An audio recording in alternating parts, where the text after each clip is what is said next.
અમદાવાદના નરોડા વિસ્તારમાં રહેતો 31 વર્ષનો હર્ષિલ દેસાઈ પોતાના પરિવારનો એકમાત્ર દીકરો હતો. પિતા સરકારી નોકરીમાંથી નિવૃત્ત થયા હતા અને માતા ઘર સંભાળતી હતી. મધ્યમ વર્ગીય પરિવાર હોવા છતાં હર્ષિલના સપનાઓ ખૂબ મોટા હતા. બાળપણથી જ તેને અમેરિકા જવાનો ભારે શોખ હતો.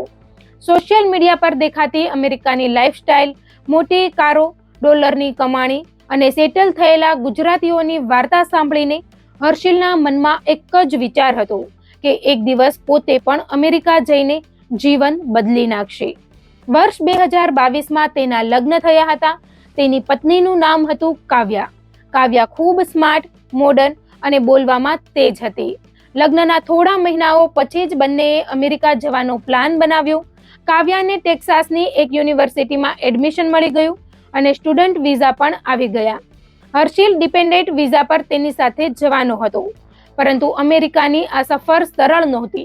વિઝા, કોલેજ ફી, ટિકિટ, રહેવાની વ્યવસ્થા અને અન્ય ખર્ચ મળીને લગભગ 40 લાખ રૂપિયા જેટલો ખર્ચ થવાનો હતો. હર્ષિલના પિતાએ પોતાના નિવૃત્તિના પૈસા અને ઘર ઉપર લોન લઈને 28 લાખ રૂપિયા આપ્યા હતા, જ્યારે કાવ્યાના પરિવાર તરફથી 12 લાખ રૂપિયાની મદદ કરવામાં આવી હતી. પરિવારની આશા હતી કે 2-3 વર્ષમાં બધું સેટ થઈ જશે અને હર્ષિલ સારી કમાણી કરીને આખું દેવું ઉતારી દેશે. અમેરિકા પહોંચ્યા પછી શરૂઆતના દિવસોમાં બધું સપના જેવું લાગતું હતું. બંને હ્યુસ્ટનના એક નાના એપાર્ટમેન્ટમાં રહેવા લાગ્યા. કાવ્યા કોલેજ જતી અને હર્ષિલે ગેસ સ્ટેશન પર નોકરી શરૂ કરી. પરંતુ થોડા જ સમયમાં હર્ષિલને સમજાઈ ગયું કે અમેરિકાની ચમક પાછળ ખૂબ કડવી હકીકત છુપાયેલી છે. દિવસના 14-15 કલાક સુધી કામ કર્યા પછી પણ ખર્ચા પૂરા કરવા મુશ્કેલ બનતા હતા. સવારમાં ગેસ સ્ટેશન, સાંજે વેરહાઉસ અને ક્યારેક રાત્રે ફૂડ ડિલિવરી. હર્ષિલ સતત કામ જ કરતો રહેતો. કાવ્યા શરૂઆતમાં તેની મહેનતની પ્રશંસા કરતી, પરંતુ ધીમે ધીમે બંને વચ્ચે અંતર વધવા લાગ્યું. કાવ્યાને અમેરિકાની નવી લાઇફસ્ટાઇલ ગમવા લાગી હતી. કોલેજમાં નવા મિત્રો બન્યા, પાર્ટીઓ શરૂ થઈ અને હવે તે પહેલા જેવી રહી નહોતી. બીજી તરફ હર્ષિલ પોતાના સપનાઓ માટે પોતાનું શરીર ઘસતો હતો. ઘણા દિવસો એવા આવતા જ્યારે બંને એકબીજા સાથે બેસીને 10 મિનિટ પણ વાત કરી શકતા નહોતા. એક દિવસ હર્ષિલ રાત્રે લગભગ 2 વાગ્યે ઘરે આવ્યો. ત્યારે તેણે જોયું કે કાવ્યા હજુ સુધી જાગતી હતી અને કોઈ સાથે વિડીયો કોલ પર ધીમે અવાજમાં વાત કરી રહી હતી. હર્ષિલ રૂમમાં ઘૂસ્યો ત્યારે કાવ્યાએ તરત ફોન કાપી દીધો. પૂછતા તેણે કહ્યું કે કોલેજનો પ્રોજેક્ટ હતો. હર્ષિલે વધુ ધ્યાન આપ્યું નહીં, પરંતુ ત્યારબાદ ઘણી નાની બાબતો બદલવા લાગી. કાવ્યા હવે ફોન પર પાસવર્ડ રાખવા લાગી. પહેલા જ્યાં બંને સાથે બહાર જતા, હવે કાવ્યા વારંવાર કહેતી કે તે ફ્રેન્ડ્સ સાથે બહાર જઈ રહી છે. વીકેન્ડમાં પણ તે ઘરમાં ઓછી રહેવા લાગી. હર્ષિલને શંકા થતી, પરંતુ તે વિચારતો કે કદાચ નવા વાતાવરણના કારણે આવું થઈ રહ્યું હશે. એક દિવસ ગેસ સ્ટેશન પર કામ કરતી વખતે હર્ષિલને તેના એક ગુજરાતી મિત્રનો ફોન આવ્યો. મિત્રએ કહ્યું, ભાઈ, ખરાબ ન માનતો, પણ મેં કાવ્યાને એક છોકરા સાથે ઘણી વાર જોઈ છે. હર્ષિલને ગુસ્સો આવ્યો. તેને લાગ્યું કે લોકો ખોટી વાતો કરે છે. તેણે મિત્રને જ ઠપકો આપી દીધો, પરંતુ મનમાં શંકાનો બીજ વાવી ગયું. થોડા દિવસ પછી કાવ્યાનો જન્મદિવસ હતો. હર્ષિલે ખાસ તેના માટે રજા લીધી. આખો દિવસ કામ કરીને બચાવાયેલા પૈસામાંથી તેણે કાવ્યા માટે એક મોંઘી ઘડિયાળ ખરીદી અને ઘરે વહેલો પહોંચવાનો નિર્ણય કર્યો. સામાન્ય રીતે તે મધ્યરાત્રિ પછી ઘરે આવતો, પરંતુ તે દિવસે સાંજે જ એપાર્ટમેન્ટ પર પહોંચી ગયો. એપાર્ટમેન્ટના દરવાજા પાસે પહોંચતા જ તેની નજર એક સફેદ રંગની સ્પોર્ટ્સ કાર પર પડી. પહેલા તેણે વિચાર્યું કે કદાચ પાડોશીની હશે, પરંતુ પછી તેણે જોયું કે કારમાંથી એક યુવાન ઉતરીને સીધો તેના એપાર્ટમેન્ટ તરફ ગયો. હર્ષિલનું દિલ જોરથી ધબકવા લાગ્યું. તે ધીમે પગલે દરવાજા સુધી પહોંચ્યો. અંદરથી હસવાનો અવાજ આવી રહ્યો હતો.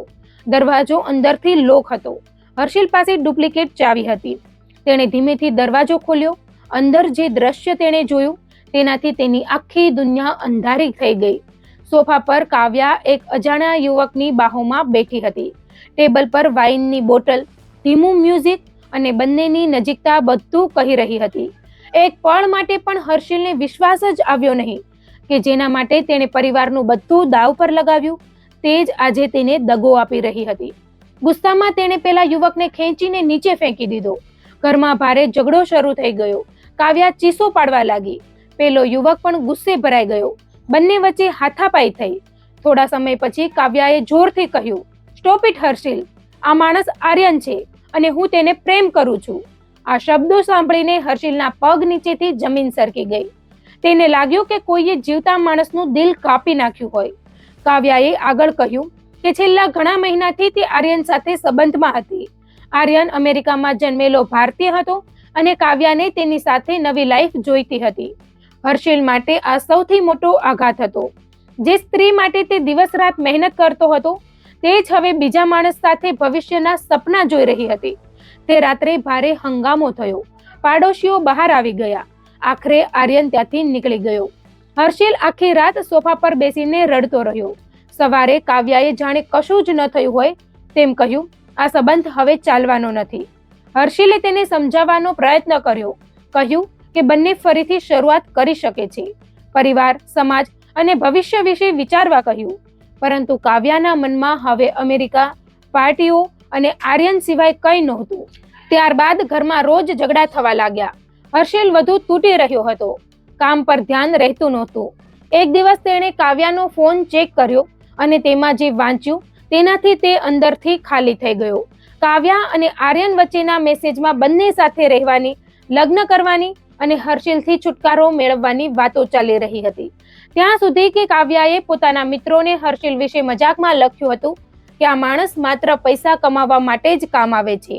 આ વાંચીને હર્ષિલને સમજાઈ ગયું કે જે સંબંધને બચાવવા માટે તે લડી રહ્યો હતો તે સંબંધ તો ઘણા સમય પહેલા જ મરી ચૂક્યો હતો.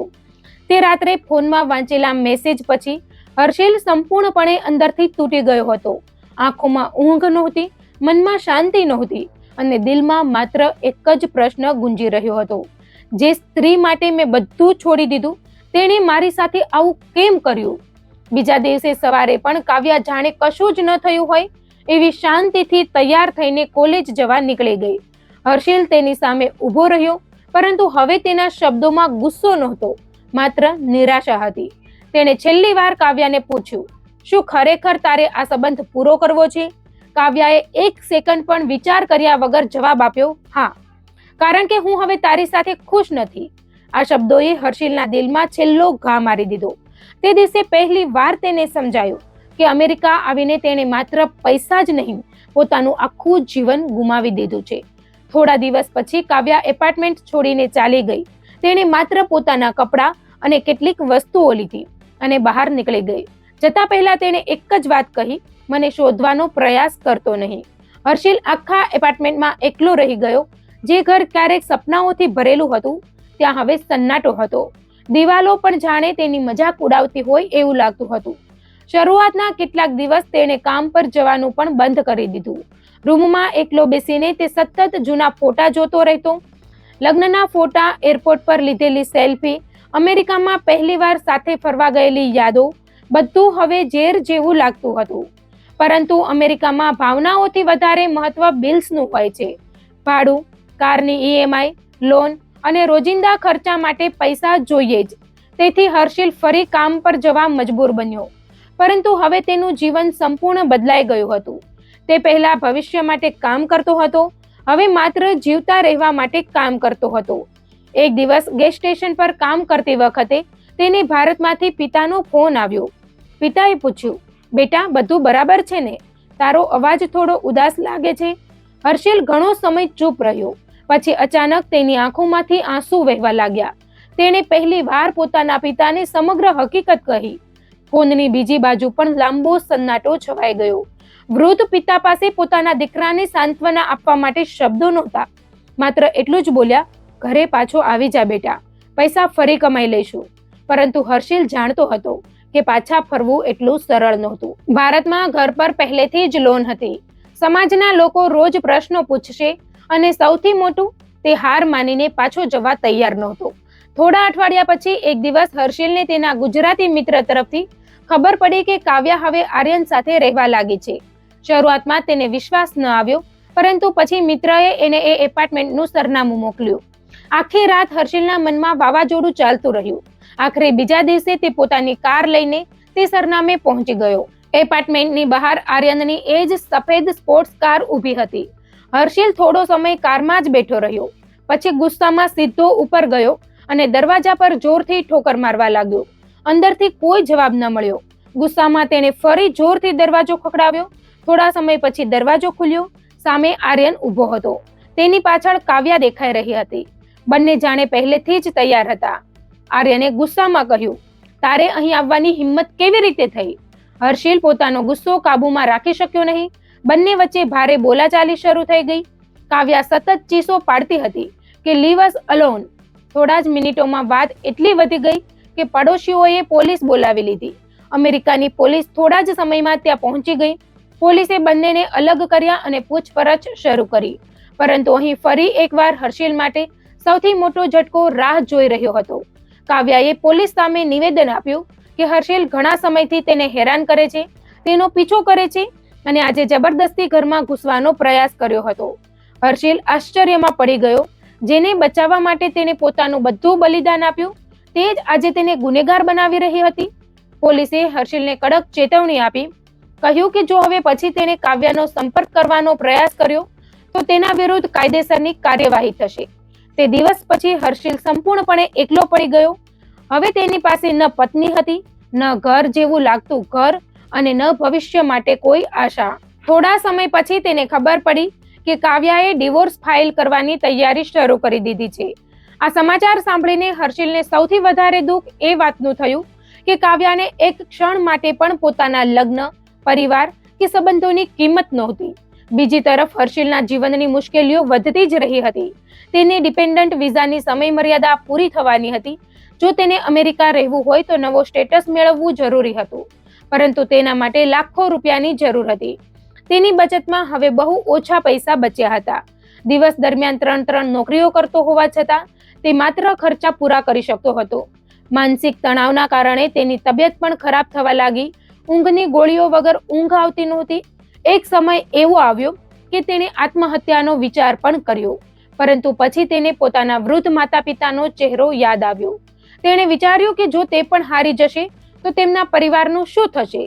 ત્યારબાદ હર્ષિલે ધીમે ધીમે પોતાને સંભાળવાનો નિર્ણય લીધો. તેણે આર્યન અને કાવ્યાની જિંદગીમાંથી સંપૂર્ણપણે દૂર થવાનો નિર્ણય કર્યો. સોશિયલ મીડિયા અકાઉન્ટ્સ ડિલીટ કરી દીધા. નવી નોકરી શોધવાની શરૂઆત કરી. પોતાનું જીવન ફરીથી ઊભું કરવાની કોશિશ શરૂ કરી. આજે પણ હર્ષિલ અમેરિકામાં જ છે. હજુ પણ તે દેવું ચૂકવી રહ્યો છે. હજુ પણ રાત્રે ક્યારેક જૂની યાદો તેને રડાવી દે છે. પરંતુ હવે તે એક વાત સમજી ગયો છે. વિદેશની ચમક પાછળ ભાગતા પહેલા માણસે સૌથી પહેલા પોતાના સંબંધોની સચ્ચાઈ સમજવી જોઈએ. કારણ કે ડોલર કમાઈ શકાય છે, ઘર ફરી બનાવી શકાય છે, પરંતુ એકવાર દિલ તૂટી જાય પછી માણસ અંદરથી ક્યારેય પહેલો નથી રહેતો. હર્ષિલની આ કહાની આજે હજારો ભારતીય યુવકો માટે ચેતવણી સમાન બની ગઈ છે, જે વિદેશમાં સેટ થવાના સપનાઓ પાછળ આંખો બંધ કરીને વિશ્વાસ મૂકી દે છે. મિત્રો, આ સ્ટોરી સત્ય ઘટના છે, પરંતુ ઓળખ માટે નામ ફેરવવામાં આવેલા છે.